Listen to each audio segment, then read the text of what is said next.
okay? Where the hell is she?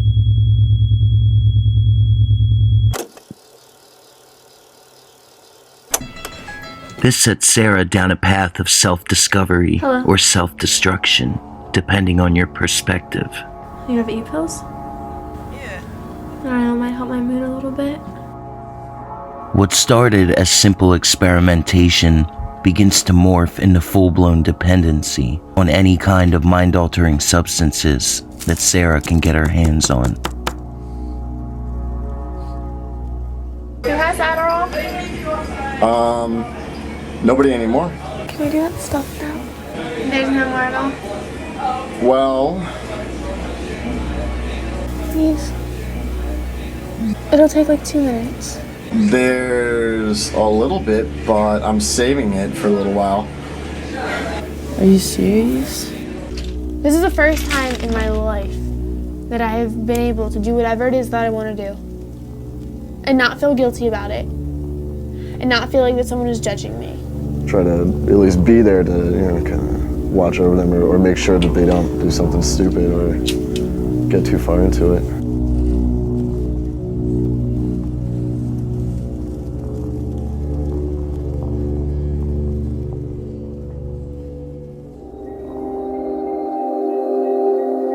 As you pass through the 4th gate of hell, everything around you begins to die. As you move forward, the leaves start to fall, the clouds blacken, the trees cave in. It gets cold, so cold. But even as everything around you freezes and becomes still, you feel warm, powerful, ready to keep marching through.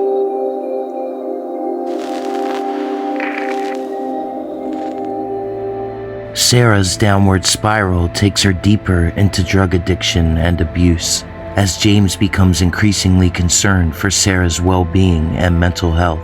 I know that you're worried, but you have to see. It's like frightening, Sara. While Sara justifies her drug addictions as a pursuit toward a form of enlightenment that James simply cannot grasp. I really wish that I thought that you could understand. There is nothing scary about this. I am piecing everything together.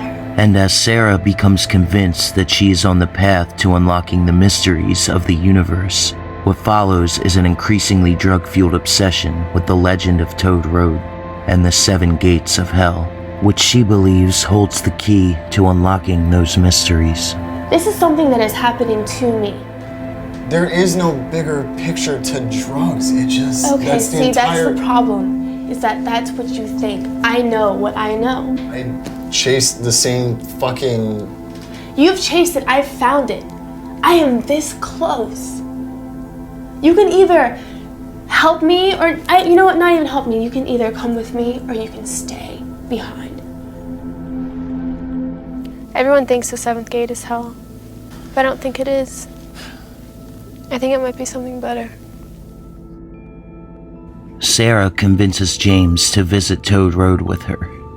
And on their way there, for one brief moment, it seems like things may turn around for James and Sara.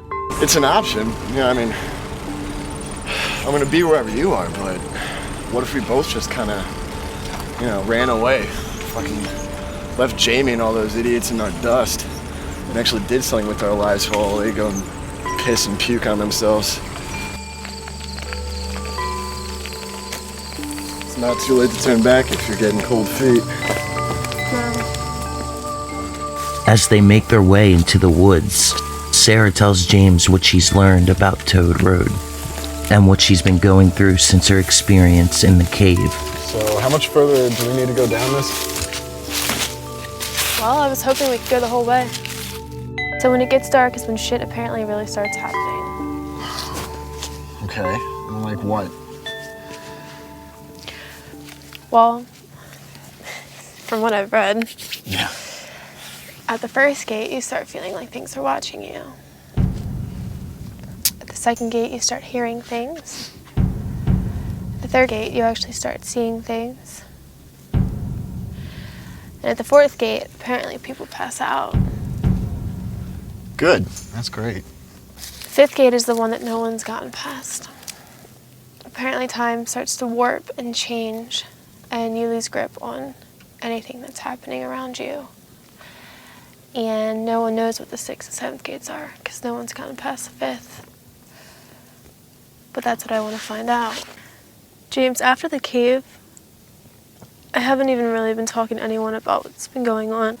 I felt like something attached itself to me. And it's been pushing me, and I've been letting it. Sara ventures off on her own, and unbeknownst to James, takes LSD.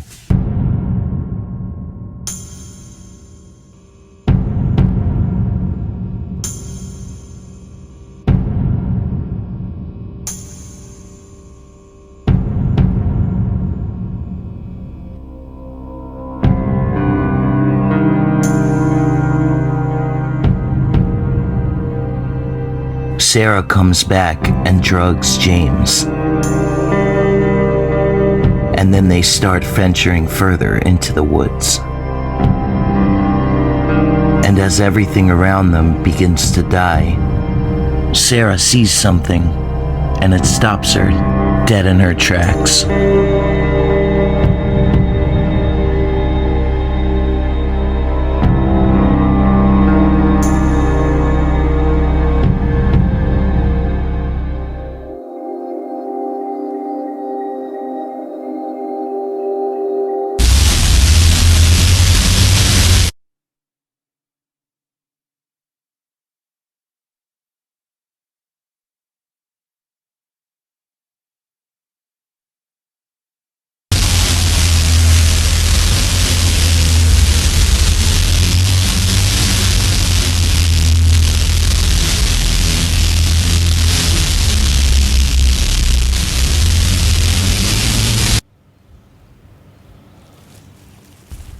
James wakes up in the woods by himself. Alone and confused, James searches for Sara. Sara! Sara!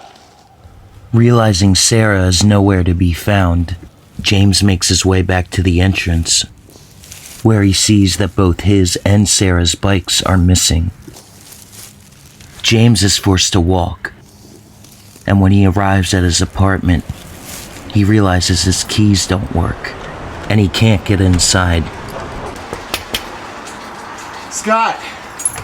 Not sure what to make of what's happened, James wanders the streets until his roommate Jamie picks him up.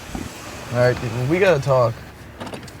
People are looking for you, cops have been looking for you, What? Is she okay? Where the hell is she?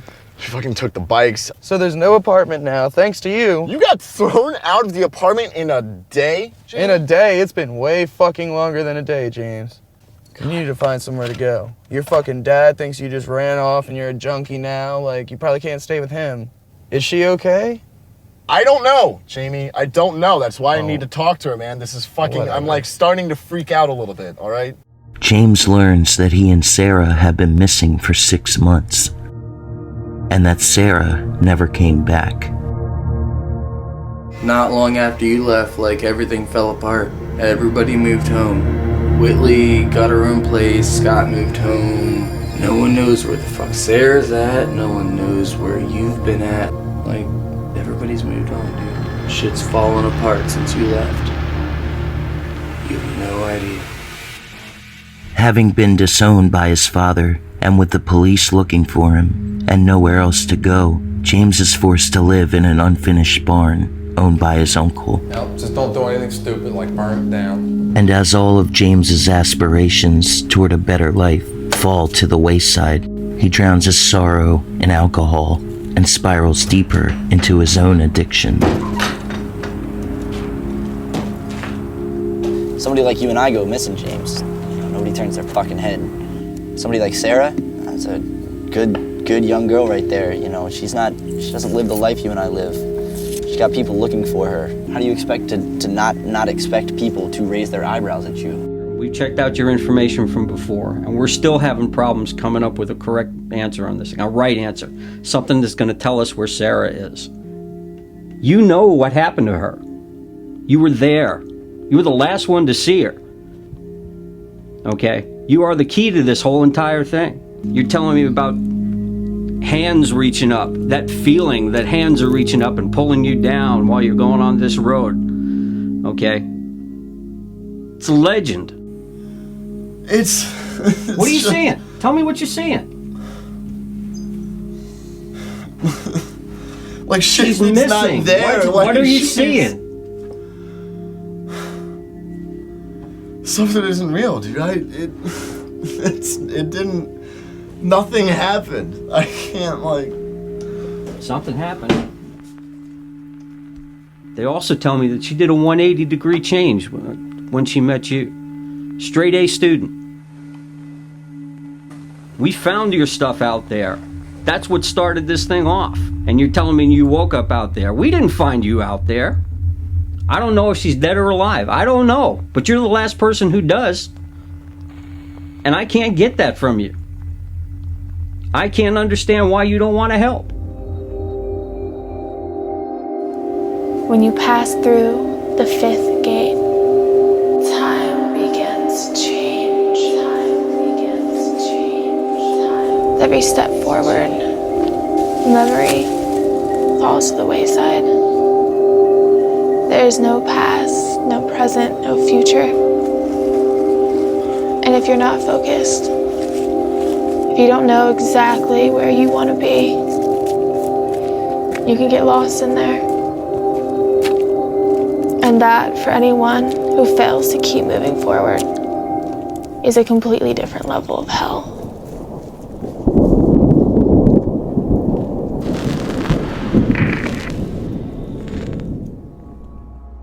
James leans into his own downward spiral, indulging in ever more dangerous forms of substance abuse. And as he loses his grip on reality, he alternately searches to numb the pain or to feel anything at all. You're a fucking piece of shit. He even hit you in the face. Hold on, ow. Put it out on his nipple. Awesome. Lift up your shirt. God. Ow! Push me. It's okay. Hey, punch me as hard as you can. Right here. Seriously, he wants to get knocked out. Are you going right here? Seven. Take 10 steps back. Fucking charge. Oh! No, oh my God, are you okay? Now put your head down. I'm gonna hit you that hard, yo. Okay.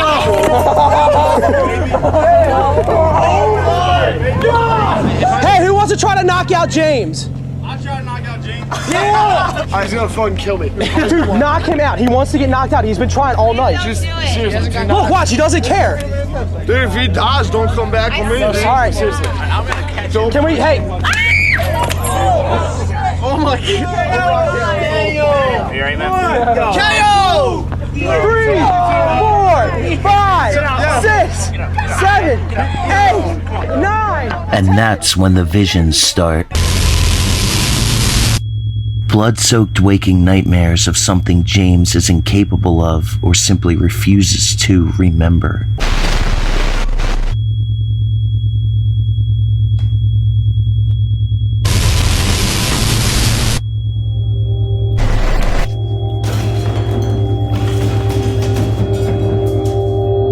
And as James destroys his body, mental state, and his surroundings, the visions culminate with Sara appearing to him.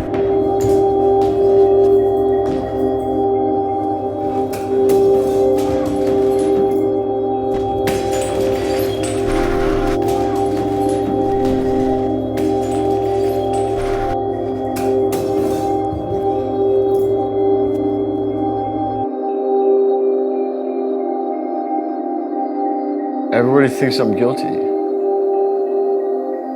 And I never thought it was until you showed up.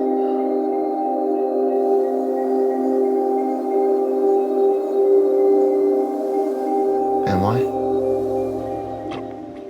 As you pass through the 6th gate of hell, it begins to take over you. As you move forward slowly, you can feel it start at your feet. It moves upwards through your limbs, your stomach. Your veins boil. And it penetrates you from the inside out. If you don't sacrifice yourself, it'll rip you apart. You have to let it take over you. And leave your old self there, on the ground next to you, so you can finally reach the end. Sara describes what she had to do, what James is stuck trying to accomplish, but never will. And as we leave James, doomed to repeat an ever-widening circle of searching and self-destruction, we're left only with questions about Sara. But there's a postscript to this story, because Sara, the real Sara, went down her own toad road and never came back. Sara Anne Jones was born February 26, 1988 in Baltimore, Maryland, to parents Glenn and Annie.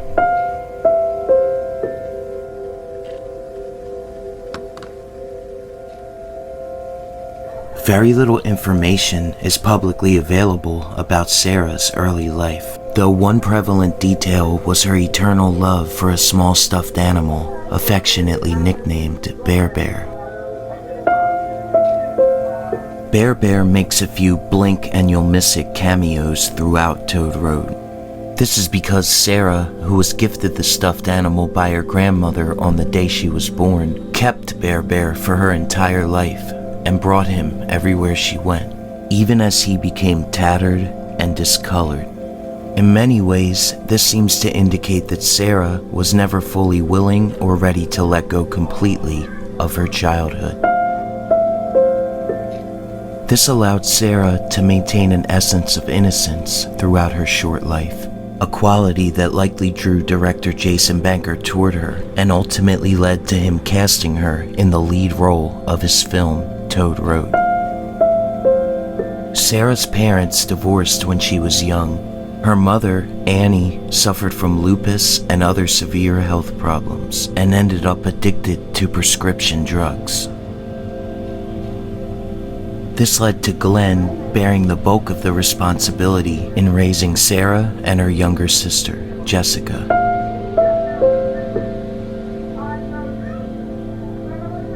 She was my buddy, Glenn said of his oldest daughter, Sara. She understood my stories, he said. When the first Batman movie came out, Glenn took Sara out of school to go see it. Annie and Glenn's divorce led Sara to help in raising her younger sister, and in many ways she took on the role of mother to Jessica, a sentiment that Jessica would later reflect in an Instagram post about her sister, Sara. By the time Sara was 12, she was entering into her goth phase. Her Aunt Toby describes her during this time period as somewhat shy and withdrawn, often sitting beneath the big oak tree in her aunt's yard to write, another attribute that she shared with her character in Toad Road.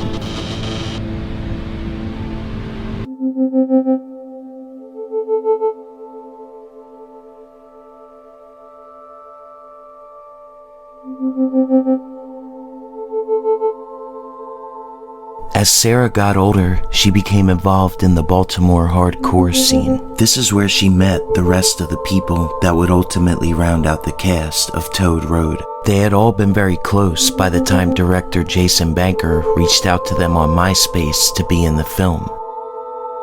A confidential source that worked on the film explained that James and Sara were never in a real relationship. Rather, Sara had been dating Whitley during the making of the film, though director Jason Banker insisted that James and Sara, who were only friends, be in a relationship for story purposes, which allegedly caused friction between the three in real life behind the scenes, some of which was included in the film. And this brings us to the subject of exploitation in Toad Road, and whether or not director Jason Banker truly was an impartial documentarian. It's public knowledge that all the drugs and drug use in the film are real. What isn't publicly known, according to the same confidential source, is that Banker supplied the cast with nearly all the drugs you see them doing in the film. The group was never big into taking psychedelic drugs like LSD, so when the time came to film the scene where the group takes acid at the river, Banker insisted that they take real LSD. When someone in the group asked if they could eat a piece of paper instead, Banker refused on the grounds of supposed authenticity. So it should come as no surprise then for anyone watching that when the real Sara began to use heroin, director Jason Banker wanted to include it in his film.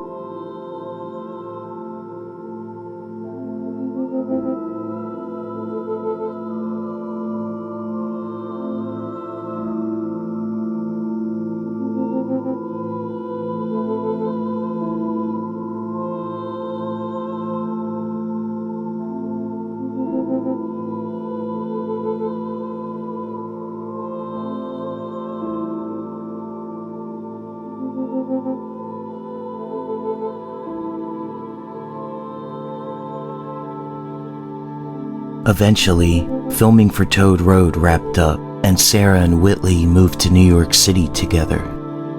It was 2010, and things looked promising for Sara. She had gotten clean, was back to writing, and was pursuing a modeling career. And then the news came about her mother.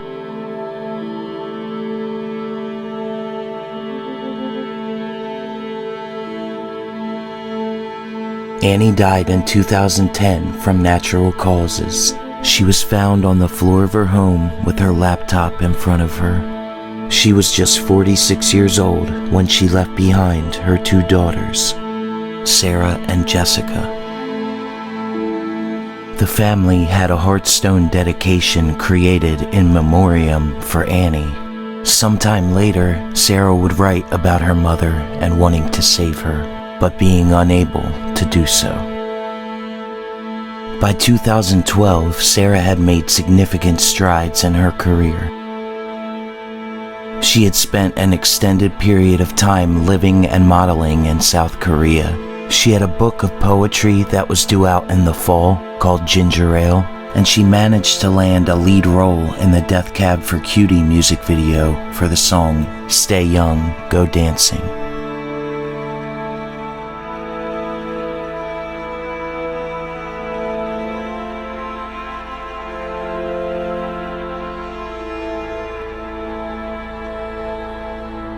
On August 12, 2012, Sara made a post to her Tumblr which read, "Everything is weirdly great and more greatly weird. I have a book coming out this fall. There's a lot to be grateful for." Toad Road had its world premiere at the Fantasia Film Festival on July 26, 2012, less than 3 weeks before Sara's Tumblr post. The same confidential source revealed that James was the only actor to have been paid for his work on the film. It seems that Banker felt that alcohol and illicit substances would suffice as payment for their work. Yet, in spite of this, Sara was in a good place by the summer of 2012. She had returned to New York, was working on a new film, and was completing writing for her upcoming book that was due out in just a few months. The subject of heroin had been in her rear view for some time, though she confessed to her friends that it helped her write. She had a deadline approaching, after all, and back in a place she had called home for some time, she was comfortable, hopeful, and determined. Sara at 24 had accomplished more in her short life than most. Her future was brighter than it had ever been, and her skills in writing and acting, as well as her natural beauty, set her down a path that would likely lead to years of praise, accolades, and recognition of her talents. But like with so many others, the monster of addiction never really left. Like a whisper in her ear, Just once. that never fully went away. No one will know. And by September, It can't hurt. that whisper must have turned into a full-blown scream. Your life is good. Just give it another try. Get it back. It'll be fun. You'll feel so good. Saying no is easy when you're at your worst, but saying yes is even easier, especially when everything around you looks so bright. And nothing could have been truer for Sara than a beautiful, rewarding future when she decided to say yes to one more bag of heroin. Everything was coming together for her. Everything was falling into place. She had set her sights on what she wanted, and she was almost there when it happened. When you pass through the seventh gate of hell, you realize that you are surrounded by absolute nothingness. There's no time, no pain, just a great, giant, black void. And you're floating there in the ultimate solitude.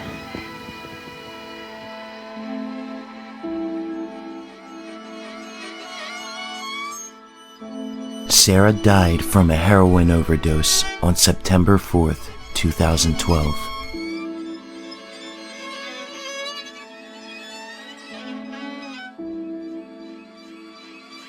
She was only 24 years old.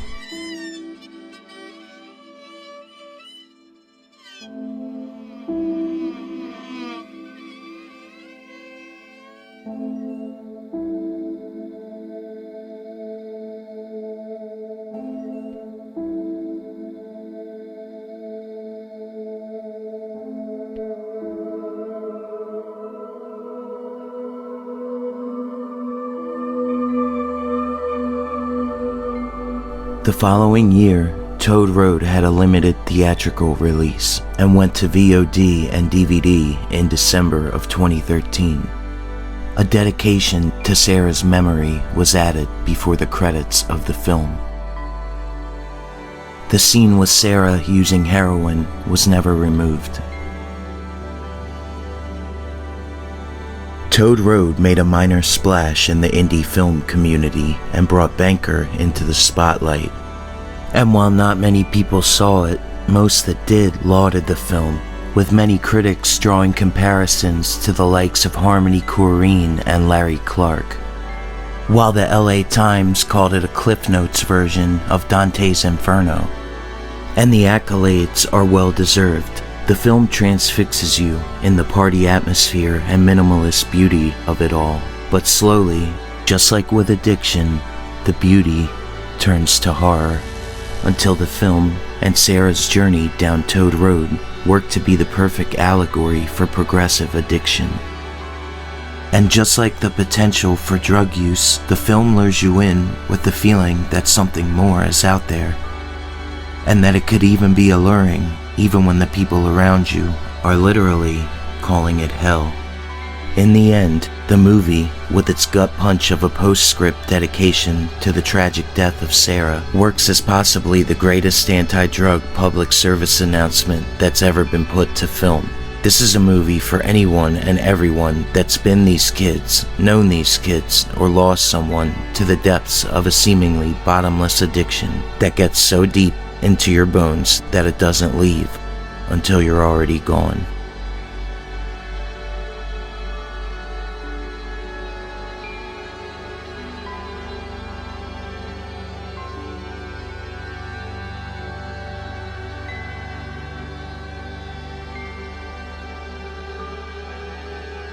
So this video is dedicated to the lost and forgotten youth of America and all the victims of the opioid epidemic. Those that died from it, those that lost someone to it, and those that still struggle because of it. You are all loved, in life and in death, and you won't soon be forgotten. But most of all, this video is dedicated to Sara, both the character and the person. and the most haunted film you've never seen, Toad Road, where you don't even realize until the end that you've been watching a ghost the entire time. A girl who was so prescient about her own death that she wrote about it and made an entire film about it right before it happened. This video is for Sara and the path that she went down and wherever she ended up. I hope that they were wrong. Everyone thinks the 7th gate is hell, And you were right, but I don't think it is. that where you ended up I think it might be something better. and whatever your path led you to is better than what came before.